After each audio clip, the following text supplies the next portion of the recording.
জিন্দাহ ফিলিস্তিন, ফিলিস্তিন, ফিলিস্তিন, free, free Palestine, free, free Palestine.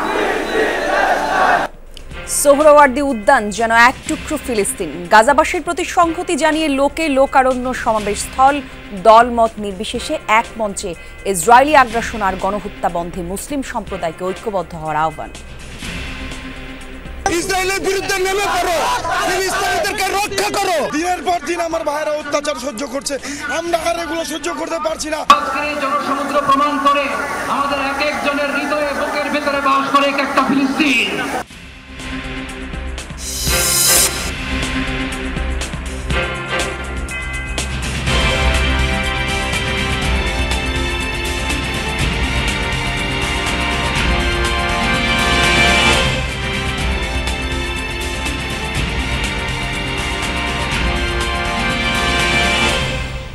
আমন্ত্রণ যমুনা নিউজে দর্শক, আপনাদের সঙ্গে আমি জান্নাতুল কলি আছি। শিরোনামগুলো দেখছিলেন শুরুতে।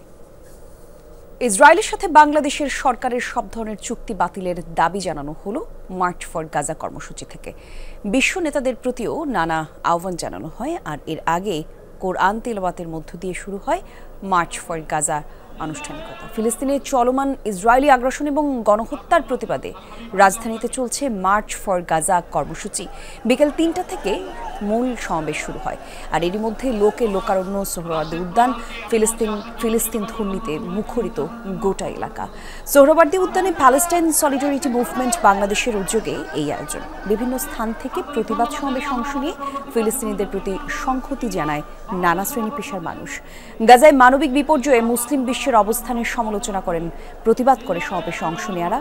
সমাবেশে অংশ নিচ্ছে বিএনপি, জামায়াত সহ বিভিন্ন রাজনৈতিক, সামাজিক এবং সাংস্কৃতিক অঙ্গনের শীর্ষ ব্যক্তিরা।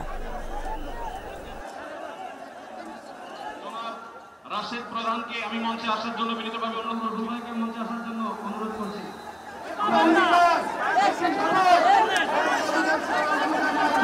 আন্তরিক ধন্যবাদ জানিয়ে আমরা আমাদের পরবর্তী কার্যক্রমে যাচ্ছি। আন্দোলন নেতৃবৃন্দ, বাংলাদেশ সভাপতি মজলিসের নেতৃবৃন্দ একটু আল্লাহ সুবহানাহু ওয়া তাআলার বরত্ব বর্ণনা করে লিল্লাহি অনুরোধ করছি।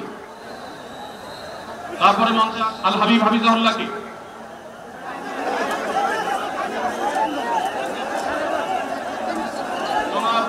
রাশেদ প্রধানকে আমি মঞ্চে আসার জন্য বিনীতভাবে মঞ্চে আসার জন্য অনুরোধ করছি।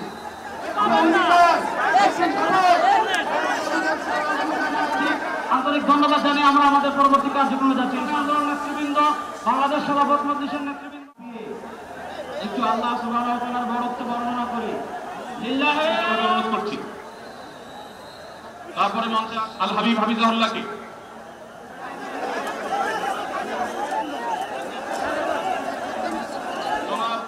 রাশেদ প্রধানকে আমি মঞ্চে আসার জন্য বিনীতভাবে মঞ্চে আসার জন্য অনুরোধ করছি। বিশ্ববাসীকে দেখাইতেছি যে আমরা বাংলাদেশের মানুষ সোচ্চার। ইসরায়েল শুধু গাজাবাসীকে হত্যা করতে চায় না, আমাদের অস্তিত্বকে নিঃশেষ করে দিতে চায়। আমাদের এরকম সুপরিকল্পিতভাবে যদি আমরা সামনে আগাইতে পারি, ইসরায়েলের কোনো ক্ষমতা নাই আমাদের উপর চড় হয়ে। ইসরায়েলের বিরুদ্ধে নেমে পড়ো, ফিলিস্তিনিদেরকে রক্ষা করো। ঢাকার নানা প্রান্ত থেকে সহকর্মীরা খোঁজ খবর রাখছেন মার্চ ফর গাজা কর্মসূচির। এই মুহূর্তে যেতে চাই সহকর্মী তাজরুল ইসলামের কাছে। তিনি আছেন সোহরাওয়ার্দী উদ্যানের আশেপাশে ঢাকা বিশ্ববিদ্যালয় এলাকায়। তাজরুল, যেমনটা বলছিলাম, টিএসসি এবং শাহবাগ এলাকার কি অবস্থা আমাদেরকে একটু জানাবেন। জনসমাগম কেমন দেখতে পাচ্ছেন সেই তথ্য দিবেন।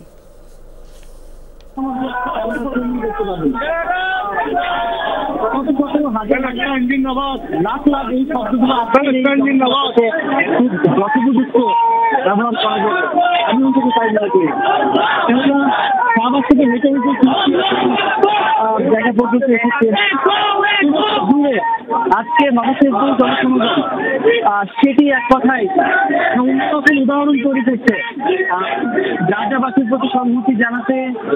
সকাল থেকে বিশ্ববিদ্যালয়, সোহরাওয়ার্দী উদ্যান, একেবারে লোকে লোকারণ্য, সব বয়সী মানুষ আজকের এই সংহতি জানাতে, আজকের এই প্যালেস্টাইন এই কর্মসূচিতে আজকে তারা অংশ নিয়েছে। এবং আমরা বেশ কয়েকজনের সঙ্গে কথা বলেছি, যেটি তারা বলছেন যে বাংলাদেশের ভূখণ্ড থেকে হাজার হাজার মাইল দূরে অবস্থিত সেই ফিলিস্তিন ভাষীর জন্য বেশি কিছু তো আসলে সেই অর্থে করার থাকে না। বিশ্ববাসীকে জানান দিতে কিংবা এই যে বিশ্ব মরণ যারা সেইখানে বার্তা পৌঁছে দিতে আজকে বাংলাদেশের মানুষ যেভাবে করে একতাবদ্ধ হয়েছে এটি আসলে খুবই গুরুত্বপূর্ণ একটি বার্তা। কেননা আজকে সব মতের সব দলের বলা যায় সব তরিকার মানুষ আজকে একটি যে কর্মসূচি সেই কর্মসূচির অধীনে আজকে অংশ নিয়েছে। এই মুহূর্তে টিএসসি এলাকায় আপনি দেখছেন যে একেবারে সেই ধরনের ঠাঁই নেই। সোহরাওয়ার্দী উদ্যানে যারা এই গেট হয়ে যারা প্রবেশ করার চেষ্টা করেছেন তারা কেউই আসলে সেই অর্থে প্রবেশ করতে পারেননি, যার কারণে এই আশপাশের যে এলাকা রয়েছে শাহবাগ থেকে টিএসসি পর্যন্ত যে সড়ক রয়েছে, একই সঙ্গে টিএসসি থেকে দোয়েল চত্বর পর্যন্ত যে সড়ক, সেই সড়ক পুরোটা জুড়ে আজকে এই যে সমস্ত জনতা আজকে অংশ নিয়েছেন আজকের এই কর্মসূচিতে তারা সেখানে অবস্থান নিয়েছেন। নানা রকম কর্মকাণ্ড দেখছি, বিভিন্ন রকম স্লোগান প্রতিবাদের ভাষা আজকে আমরা এখানে দেখছি, বিভিন্ন রকম স্বেচ্ছাসেবী কর্মকাণ্ড দেখছি। বিশেষ করে অনেকেই এই গরমে তীব্র কষ্ট পাচ্ছেন, তাদের কষ্ট লাঘবের জন্য আমরা দেখছি বিভিন্ন গাড়িতে বিভিন্ন পিকআপে করে পানি বিতরণ করা হচ্ছে, শরবত বিতরণ করা হচ্ছে, যাতে করে এই কর্মসূচিতে যারা অংশ নিয়েছেন তারা খানিকটা হলেও পরিত্রাণ পেতে পারে কিন্তু খানিকটা হলেও স্বস্তি পেতে পারে।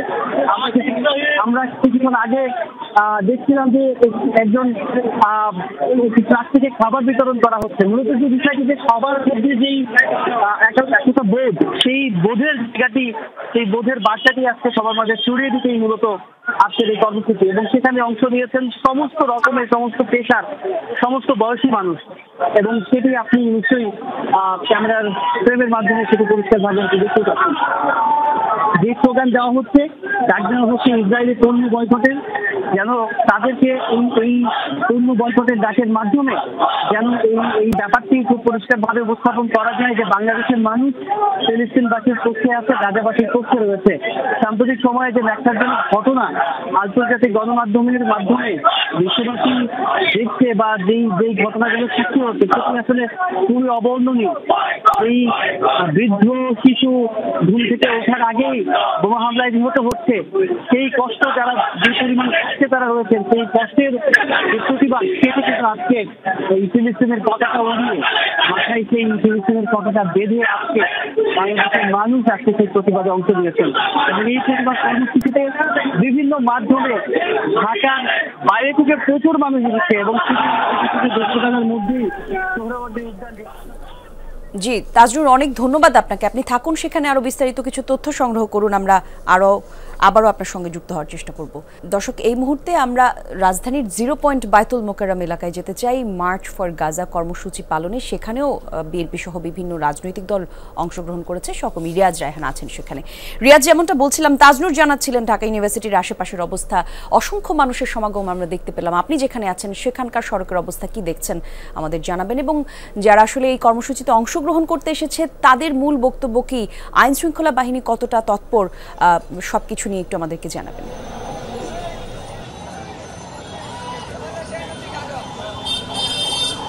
ফলে সমাবেশটি কিছুক্ষণ আগে শেষ হয়েছে, যে সম্মিলিত ঘোষণাপত্র সেটি পাঠানোর মধ্যে সমাবেশটি শেষ হয়েছে। শেষ হওয়ার পরে যারা যোগ দিয়েছেন এই march for Gaza Palestine solidarity মুভমেন্টের আয়োজনে, সেখানে তারা সে অংশগ্রহণ শেষে এখন বাড়ির পথ ধরেছেন। আমি যদি একটু দেখাতে চাই যে মানুষের স্রোত নেমেছে, যেমনটি সকাল থেকে স্রোত নেমেছিল সোহরাওয়ার্দী উদ্যানের দিকে, তেমনি আবার বাড়ির ফিরতি পথে মানুষের ঢল নেমেছে। এবং তারা যেখান থেকে এসছে, বিশেষ করে যেহেতু এই 0 পয়েন্টটি রয়েছে, 0 পয়েন্ট দিয়ে ঢাকা দক্ষিণাংশ থেকে, ঢাকা দক্ষিণাংশ পাশাপাশি নারায়ণগঞ্জ, নরসিংদী, চাঁদপুর, কুমিল্লা বা ব্রাহ্মণবাড়িয়া এইসব এলাকা থেকে অনেক মানুষ এসেছেন এই মার্চ ফর গাজায় বা ফিলিস্তিনিদের পক্ষে সংহতি প্রকাশ করার যে সমাবেশ সেখানে যোগ দিতে। এবং তারা ফিরে যাচ্ছেন। তারা যেটি বলছেন যে এখন প্রয়োজন, যেহেতু বাংলাদেশে পুরো সোহরাওয়ার্দী উদ্যান যেমনটি বলা হচ্ছিল যে পুরো এক খণ্ড ফিলিস্তিনের রূপ নিয়েছিল, পুরো সোহরাওয়ার্দী উদ্যান বলতে গেলে পুরো বাংলাদেশ আজকে এক খণ্ড ফিলিস্তিনের রূপ নিয়েছিল। সেভাবে যদি বিশ্বের বিভিন্ন প্রান্তে যেসব মুসলিম দেশগুলো রয়েছে, পাশাপাশি অন্যান্য যে শক্তিধর দেশগুলো রয়েছে, তারা যদি এইভাবে ফিলিস্তিনের পক্ষে সংহতি প্রকাশ করে এবং ইসরায়েলের যে আগ্রাসন, সেই আগ্রাসনের বিরুদ্ধে প্রতিবাদ বা ইসরায়েলের আগ্রাসনের বিরুদ্ধে যদি ব্যবস্থা নেওয়া শুরু করে, তাহলে হয়তো ফিলিস্তিনের যে নিরপরাধ বা নিরীহ মানুষজনের উপর যে নির্বিচারে গণহত্যা, সেটি বন্ধ করা সম্ভব। এবং এই জন্য জাতিসংঘ সহ যেসব সংস্থা রয়েছে সেসব সংস্থাগুলোকে এগিয়ে আসার জন্য আহ্বান জানিয়েছেন এবং দাবি জানিয়েছেন। আর পাশাপাশি আইনশৃঙ্খলা যদি কথা বলি, যে আপনি দেখতে পাচ্ছেন যে আশপাশে শুধু 0 পয়েন্ট নয়, ঢাকা শহরের গুরুত্বপূর্ণ সড়ক এবং পয়েন্টগুলোতে সেনাবাহিনী সহ, সেনাবাহিনী, র্যাব, পুলিশ সহ আইনশৃঙ্খলা বাহিনীর বিভিন্ন সংস্থার সদস্য এবং বিপুল পরিমাণ সদস্য মোতায়েন করা হচ্ছে এবং তারা কঠোরভাবে সেটি নিয়ন্ত্রণ করছে। সকাল থেকে আমরা যেটি দেখেছি, কোনো ধরনের বিশৃঙ্খল পরিস্থিতি সৃষ্টি হয়নি, সম্পূর্ণ সুষ্ঠু এবং শান্তিপূর্ণ পরিবেশে আজকে যে সমাবেশ সেটি শেষ হয়েছে। এবং শেষ হওয়ার পরে এবং মানুষের যে ফিরতে পথে যাতে কোনো ধরনের ভোগান্তি না হয়, তাতেও তারা তৎপর রয়েছেন এবং কোথাও যাতে যানজটে মানুষ আটকা পড়ে না থাকে বা মানুষের দুর্ভোগ না বাড়ে, সেই জন্য তারা চেষ্টা করেছেন এবং তৎপর রয়েছেন। মানুষ দেখছেন, মানুষের স্রোত দেখতে পাচ্ছেন নিশ্চয়ই, তারা এই পথ দিয়ে যাচ্ছেন।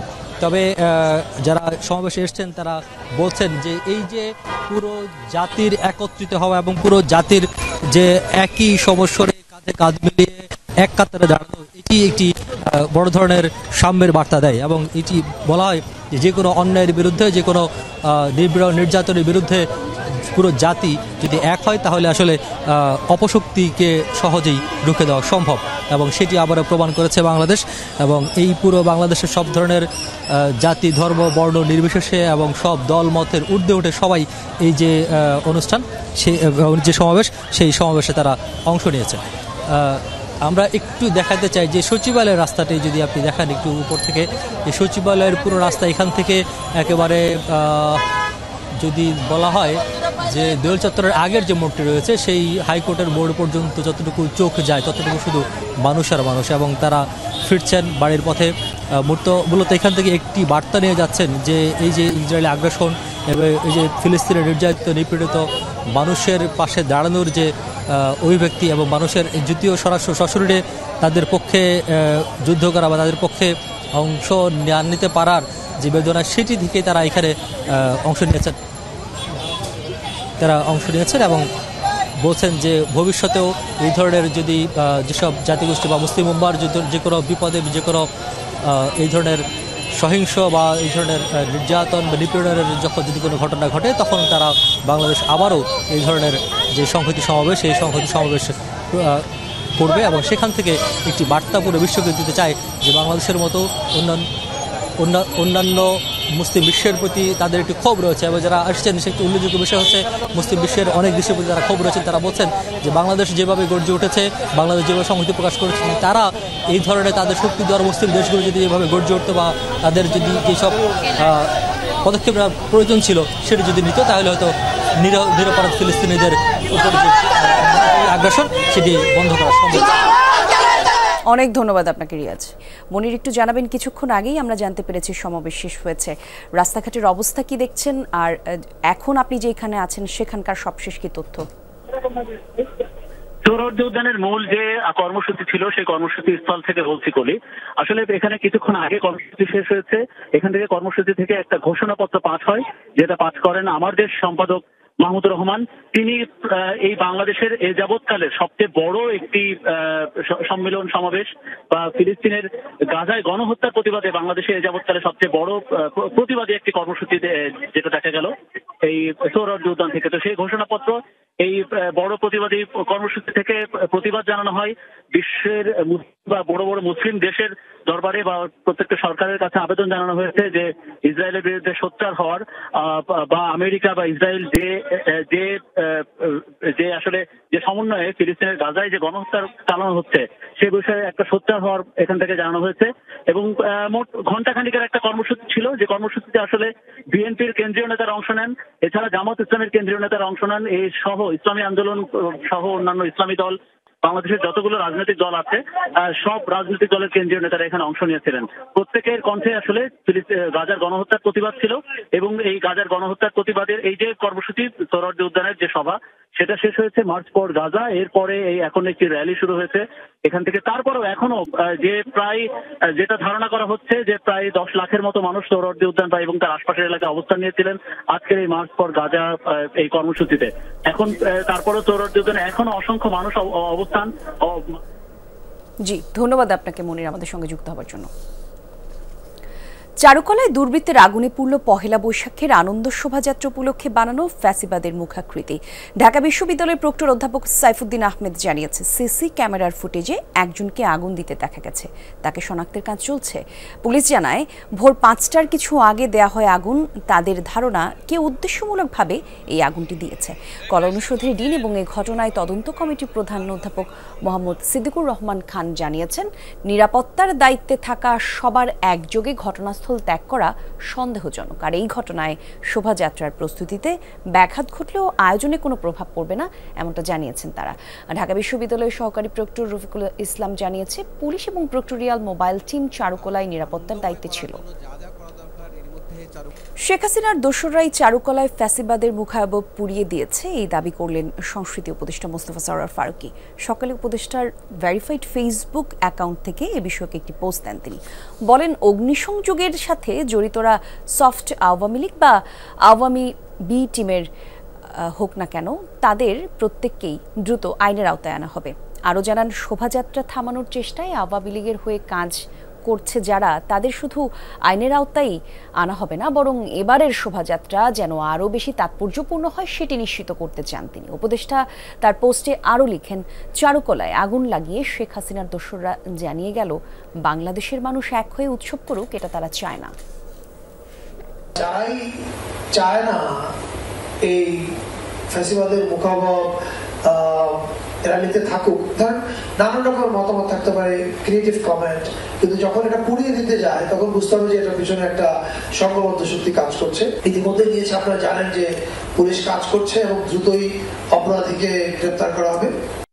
বিচারক ও এজলাস সংকট নিরসনে অন্তর্বর্তীকালীন সরকার কাজ করবে বলে জানিয়েছেন আইন, বিচার ও সংসদ বিষয়ক উপদেষ্টা ডক্টর আসিফ নজরুল। দুপুরে বান্দরবান সদরে চিফ জুডিশিয়াল ম্যাজিস্ট্রেট আদালত ভবন নির্মাণের জন্য নির্ধারিত স্থান পরিদর্শন করেন উপদেষ্টা। এই সময় ডক্টর আসিফ নজরুল বলেন, আদালতে যাতে পর্যাপ্ত সুযোগ সুবিধা নিশ্চিত করা হয় সেজন্য বিভিন্ন সংকট মোকাবেলা করতে অন্তর্বর্তী সরকার সচেষ্ট। আদালত ভবনে বিচার প্রত্যাশীদের সুবিধার কথা চিন্তা করে দ্রুত বান্দরবানের চিফ জুডিশিয়াল ম্যাজিস্ট্রেট আদালত ভবন নির্মাণ করা হবে, এমনটাও জানান তিনি। আপনাদের যে সংস্কৃতি, আপনাদের যে নাচ গান,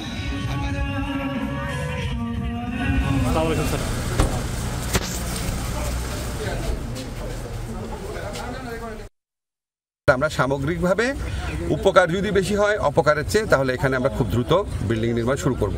আর আমাদের যে ছেলেরা আছে ওদের খেলাধুলার মাঠের দাবি আছে, আমি ওদেরকে বলেছি রাঙ্গামাটি এই বান্দরবনে যে স্টেডিয়াম আছে সেখানে সব ধরনের সুযোগ সুবিধা করে দিতে। মানুষকে ক্ষুধার্ত রেখে দেশে সুন্দর রাজনীতির সংস্কৃতি নিয়ে আসার সম্ভাবনা খুবই কম, এমনটাই মনে করেন জাতীয় নাগরিক পার্টির উত্তরাঞ্চলের মুখ্য সংগঠক সার্জিস আলম। সকালে পঞ্চগড়ের মিরগঞ্জ ইকো পার্কে জেলা প্রশাসনের আয়োজনে মাশরুম এবং মুক্তা চাষের প্রশিক্ষণ কর্মসূচিতে এসে সব কথা বলেন তিনি। আরও বলেন, রাজনীতি সুষ্ঠু করতে হলে সবার সহযোগিতা খুবই গুরুত্বপূর্ণ। একই সাথে মানুষের মধ্যে ইতিবাচক পরিবর্তন যদি আসে তাহলেই রাজনীতি করাটা অনেকই সহজ এবং সুন্দর হবে। এছাড়া পঞ্চগড়ের উন্নয়নে রাজনৈতিক এবং সামাজিকভাবে সবাই এগিয়ে আসবে বলেও আশা প্রকাশ করেন তিনি।